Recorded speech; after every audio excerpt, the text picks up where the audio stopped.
À Goma, dans l'est de la République démocratique du Congo, l'armée a annoncé l'arrestation des 9 officiers supérieurs soupçonnés de détournement de fonds alloués aux opérations militaires du Nord Kivu.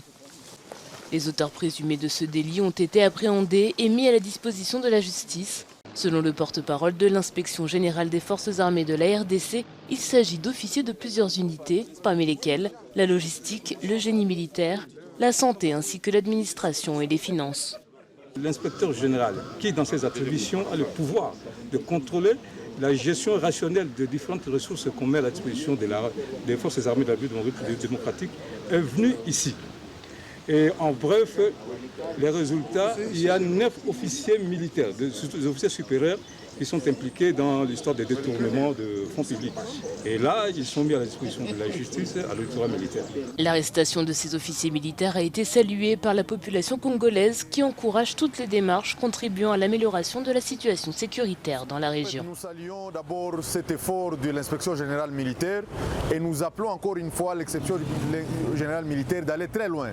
C'est qu'aujourd'hui, il y a les militaires qui font le commerce de munitions de guerre en province et qui endeuillent toujours la population.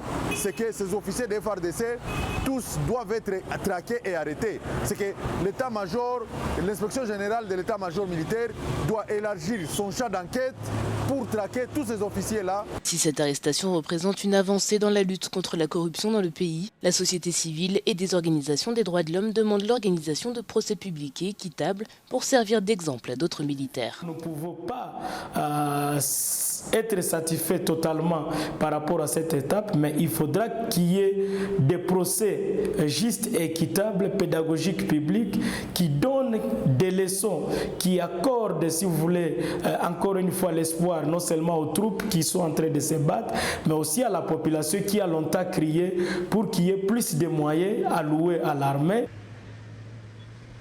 Mercredi, le Sénat congolais a autorisé pour la 5e fois la prorogation de l'état de siège dans une partie de la République démocratique du Congo, même si cette procédure n'a pas montré de résultats concrets pour le moment.